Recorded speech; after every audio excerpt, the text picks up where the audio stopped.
Let us be real, flying these days feels less like the friendly skies and more like a high-stakes gamble with your sanity and your wallet. You book a ticket, cross your fingers, and pray you don't end up stranded in an airport terminal at 2 a.m., sleeping on your carry-on bag using a neck pillow that doesn't actually support your neck. It's exhausting. The travel rebound is in full swing, airports are packed to the gills, and prices are absolutely sky high. When you're dropping hundreds, maybe thousands, on a vacation or a crucial business trip, the last thing you want is an airline that treats your schedule as a mere suggestion and your comfort as an afterthought. But listen, it doesn't have to be that miserable. You just need to know who is actually trying to get you there pleasantly and who sees you as nothing more than self-loading cargo on a flying bus. Today, we are naming names. I'm breaking down the airlines you absolutely need to dodge if you value your peace of mind, and crucially, the 4 that are actually deserving of your hard-earned money. Before we dive into this turbulence, if you've ever been personally victimized by an airline-esque customer service, hold music, smash that like button right now. It really helps the channel out and lets me know we're all in this together. Also, if you're new here, hit subscribe so you don't miss out on travel tips that actually save you money rather than just costing you time. Okay, let's set the scene. We aren't just talking about a grumpy flight attendant here or there, or a sandwich that tastes like cardboard. We're talking about systemic issues. We are looking at chronic delays, hidden fees designed to double your ticket price after you click buy, and abysmal operational reliability that leaves you stranded. To put this video together, I've looked at recent Department of Transportation complaint data, the American Customer Satisfaction Index ACSI scores, on-time performance statistics, and frankly, the absolute horror stories flooding social media over the last year. We're going to start with the ones you need to avoid, and trust me, some of these deals are expensive mistakes waiting to happen. First on our list of carriers to avoid at all costs is the reigning champion of the nickel and dime game, Spirit Airlines. Look, I get the initial appeal. You're scrolling through Google Flights, you see a fare from New York to Miami for $49, and you think, how bad can it be for a 2-hour flight? The answer, unfortunately, is very bad. Spirit is an ultra-low-cost carrier, or ULCC. Their entire business model is predicated on what's called unbundled pricing. That $49 fare? Think of it as just an entrance fee to get on the plane. It gets you a seat and a very small personal item that must fit under the seat in front of you. Think a small backpack or a large purse. The moment you want to do anything normal people do when traveling, the gotcha game begins. Did you want to bring a standard carry-on bag to put in the overhead bin? That's going to cost you. And the price changes depending on when you pay for it. If you pay during booking, it might be $40. If you wait until online check-in, it's more. If you get to the gate and they catch you with a bag that's an inch too big for their sizer, you could be hit with a fee upwards of $65 to $99 right there on the jet bridge. Suddenly, your $49 round-trip ticket is pushing $200. Furthermore, let's talk about the onboard experience. The seats are famously tight, with minimal padding, and on most of their planes, they do not recline.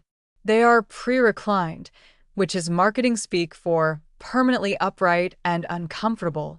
There is no free water, no free snacks, no Wi-Fi, and no power outlets at regular seats. If you want water, you open your wallet. But the biggest issue with Spirit isn't even the fees, it's the operational fragility. When things go wrong on a major carrier like Delta or American, say, a thunderstorm rolls through Atlanta, they have massive fleets and partner airlines they can rebook you on. When things go wrong on Spirit, their system collapses. They don't have spare planes sitting around, and they don't have interline agreements with other airlines to take their stranded passengers. A mechanical issue on Spirit doesn't just mean a 3-hour delay, it often means your flight is canceled, and the next available seat isn't for 3 days. They consistently rank near the bottom of the ACSI scores for a reason. Unless you are traveling with literally just a toothbrush in your pocket and have absolutely zero time constraints, the stress just isn't worth the initial sticker price tease. Moving right along, if Spirit is the king of the fee-heavy, low-service model, our second airline to avoid is definitely the Prince. We need to talk about Frontier Airlines. Honestly, you could almost copy-paste the complaints about Spirit and apply them here because they operate on nearly the exact same ULCC business model. But Frontier has managed to carve out its own unique brand of passenger frustration recently that deserves its own spotlight. Like Spirit, Frontier lures you in with incredibly low base fares. You might see them advertising flights for a penny plus taxes and fees. But again, the base fare buys you almost nothing. Their baggage fees are aggressive, their seat selection fees are high, and their onboard comfort is minimal. They also use those slimline seats with tiny tray tables that can barely hold a smartphone, let alone a laptop. Where Frontier has really been drawing ire lately, however, is their customer service structure, or rather, the lack of it. Frontier made headlines by completely eliminating their telephone customer service helpline. That's right, you cannot call Frontier Airlines and speak to a human being. If your flight is canceled, if they lose your bag, if you need to make a critical change, your only options are an online chatbot, maybe WhatsApp tech support, or email. Imagine being stuck at the airport. Your flight just got axed, the gate agent is overwhelmed, and you can't even call the airline to get rebooked. You're stuck furiously typing into a chat window on your phone, hoping a bot understands your problem before the last seats on other flights disappear. It's a level of disconnect that feels incredibly hostile to consumers. Furthermore, Frontier has been aggressive about enforcing bag sizes at the gate, leading to many viral videos of passengers frantically trying to stuff backpacks into sizers while gate agents demand $99 fees. It creates a tense, unpleasant atmosphere before you even board the metal tube. While their on-time stats sometimes fluctuate, the combination of zero phone support and aggressive fee enforcement makes them a hard pass for anyone wanting a low-stress travel experience. Now, if you thought those low-cost options were the only ones worth skipping, you might be surprised by our third entry. We're moving away from the budget world and into the big leagues of the big three legacy carriers. While it might be a controversial pick for some, American Airlines has consistently struggled to justify its premium pricing with a consistent experience lately. In the 2025 J.D. Power North America Airline Satisfaction Study, American found itself at the bottom of the pile for economy passengers among the major network carriers. The issue with American isn't necessarily that they are cheap, they certainly charge you for a full-service experience, but rather the staggering inconsistency. You might get a brand new Boeing 787 with all the bells and whistles on one leg, and then be crammed into an aging, dingy Airbus A321 with no seatback screens and Wi-Fi that feels like it's being powered by a dial-up modem on the next. This lottery system makes it hard to feel like you're getting what you paid for. Furthermore, American has seen a noticeable spike in passenger complaints regarding baggage handling and involuntary bumping. When you pay a premium for a legacy airline, you expect a certain level of reliability and "we'll take care of you" service. When that S missing and you're treated like just another confirmation number in an overbooked system, the value proposition disappears. Fourth on the void list is an airline that often breaks people's hearts because it used to be so beloved: JetBlue. For years, JetBlue was the gold standard for cool, travel extra legroom, free high-speed Wi-Fi, and those famous blue chips. But over the last couple of years, the cracks have turned into canyons. While they still offer a great seat product when the plane actually leaves the gate, JetBlue has been plagued by some of the worst on-time performance metrics in the entire industry. A huge part of this is their geographic focus. They are heavily concentrated in the Northeast, particularly New York and Boston, some of the most congested and weather-sensitive airspace in the world. When a storm hits the East Coast, JetBlue's entire network tends to go into a tailspin. But it's more than just weather, it's operational resilience. In 2024 and 2025 rankings, JetBlue consistently trailed its peers in reliability. If you have a wedding to get to, a cruise that's departing, or a meeting you absolutely cannot miss, booking JetBlue is currently a significant risk. You might have the most comfortable seat in the sky, but that doesn't matter much if you're sitting in the terminal watching your departure time slide back hour after hour. This brings us to an important turning point in our discussion. We've talked about the horror stories, the hidden fees, and the reliability gambles. But travel shouldn't just be about surviving the flight, it should be about enjoying the journey, or, at the very least, not feeling like you've been through a psychological battle by the time you reach baggage claim. There are carriers out there that are actually listening to feedback and investing billions into making sure you don't hate your life at 35,000 feet. If you're finding this breakdown helpful and want to stay ahead of the curve on all things travel and tech, take a second to hit that subscribe button. We're constantly digging into the data, so you don't have to. And hey, share this video with that one friend who always insists on booking the absolute cheapest flight possible regardless of the consequences they might thank you later.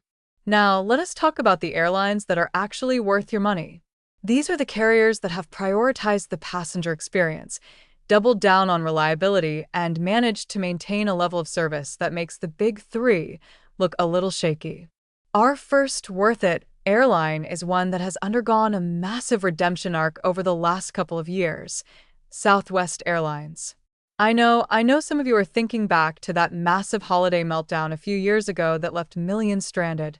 It was a disaster, and the Department of Transportation hit them with a record-breaking $140 million fine. But here's the thing: Southwest didn't just pay the fine and move on. They took it as a wake-up call. They have since invested over $1 billion into their back-end technology, crew scheduling systems, and winter operations infrastructure. And the results in 2025 have been nothing short of impressive. Southwest has climbed back to the top of the airline quality rating AQR metrics, recording the lowest complaint rate in the industry. They still offer the best baggage policy in the game: 2 checked bags for free, which saves a family of four literally hundreds of dollars compared to almost any other airline. There are no change fees, no cancellation fees, and their rapid rewards points never expire. In an era where every other airline is trying to charge you for the air you breathe, Southwest's transparency is incredibly refreshing. They've proven that you can be a massive, high-volume carrier without treating your customers like an inconvenience. Second on our actually worth it list is a carrier that consistently punches above its weight class and wins the hearts of everyone on the West Coast: Alaska Airlines. There is a reason Alaska has won the J.D. Power Award for customer satisfaction in the traditional carrier category more times than almost anyone else. They have managed to maintain a small airline feel while growing into a major player. What makes Alaska worth it? It's the consistency. From the moment you check in to the moment you deplane, the service is generally polished and professional. They have one of the most generous loyalty programs left in the US, where you actually earn miles based on the distance you fly, not just the dollars you spend, a rarity these days. Their northward expansion has brought their high level of service to more routes across the country, and their partnership with the One World Alliance means your status actually carries weight globally. If you're looking for a reliable, high-quality experience without the legacy carrier attitude, Alaska is almost always a safe bet. Third on our actually worth it list is the airline that has effectively become the gold standard for the major legacy carriers in the United States: Delta Airlines. If you want the closest thing to a guarantee in the chaotic world of modern aviation, Delta is where you put your money. For the last several years, including throughout 2025, Delta has absolutely dominated the rankings for operational reliability. They have been named the top U.S. airline by the Wall Street Journal multiple years in a row, and they swept nearly every category in the 2025 Business Travel News Survey. So, what exactly is Delta doing differently? It starts with their obsession with on-time performance. They treat a delay not just as a statistic, but as a failure of the brand promise. This culture trickles down to everything they do. Their tech stack is arguably the best in the business. The Fly Delta app is widely considered the most intuitive and helpful tool for managing disruptions, tracking your bags in real time, and even navigating unfamiliar airports. While other airlines struggle with aging fleets and tech debt, Delta has been aggressively modernizing, recently completing a massive rollout of free, high-speed Wi-Fi for all SkyMiles members. They've turned the boring, part of flying the time spent in the air into a productive or entertaining experience that doesn't feel like a struggle. Furthermore, Delta has invested billions into their hub airports. If you've flown through the new terminals at LaGuardia, Los Angeles, or Salt Lake City recently, you know exactly what I'm talking about. They are building an ecosystem where the airport experience feels premium, even if you're flying in the main cabin. Their sky clubs are consistently rated as some of the best in the country, and their new Delta One lounges are setting a new bar for luxury. Yes, you will often pay a Delta premium on the ticket price. They are rarely the cheapest option on a route. But in 2025, when the cost of a ruined vacation or a missed business deal is so high, that extra $50 or $100 for Delta's reliability and service level is one of the best insurance policies you can buy. Finally, rounding out our top 4 is an airline that often feels like a well-kept secret for those who don't live in its primary hub, Hawaiian Airlines. In an industry where everything is starting to feel homogenized and corporate, Hawaiian has managed to maintain a distinct personality and a level of hospitality that is truly unique. They consistently rank as one of the most punctual airlines in the United States, often boasting on-time rates exceeding 80% even when their competitors are struggling. What makes Hawaiian worth it isn't just the fact that they get you there on time, it's how they get you there. From the moment you step onto the plane, the vacation starts now vibe is real. They are one of the last U.S. carriers to offer complimentary meals in the main cabin on their long-haul routes to the mainland, and they lean heavily into authentic Hawaiian flavors and hospitality. In 2025, they also completed the rollout of Starlink Wi-Fi across their long-haul fleet, offering some of the fastest internet speeds ever seen on a plane, and notably, they offer it for free. Even with their recent merger with Alaska Airlines, Hawaiian has maintained its brand identity and its focus on the aloha spirit. If you are planning that bucket list trip to the islands, or even just looking for a more pleasant way to cross the Pacific, Hawaiian offers a level of comfort and genuine care that makes the legacy carriers feel like cold metal tubes. They remind us that flying used to be an event, something special, and for that alone, they are absolutely worth the booking. As we wrap this up, it's important to remember that the airline industry is constantly shifting. An airline that's great today might struggle tomorrow, and even the worst, airlines have their defenders who have never had a bad experience. But by looking at the broader data, the on-time percentages, the customer complaint ratios, and the transparency of their fee structures, a clear picture emerges. Choosing an airline shouldn't just be about the lowest number on the screen, it should be about the value of your time and the protection of your peace of mind. Before you go, I want to hear from you. Which airline is on your personal no-fly list, and which one is the one you'll always defend in the comments? Have you noticed a change in service over the last year? Drop a comment below, and let us get a discussion going. I try to read as many as I can. If you found this deep dive valuable, do me a huge favor and hit that like button, and if you haven't already, subscribe to the channel. We've got a lot more travel guides and industry secrets coming your way soon that will help you navigate the world without breaking the bank or losing your cool. Thanks for hanging out with me today, and wherever you're headed next, I hope the skies are clear and your seat actually reclines. I'll see you in the next video.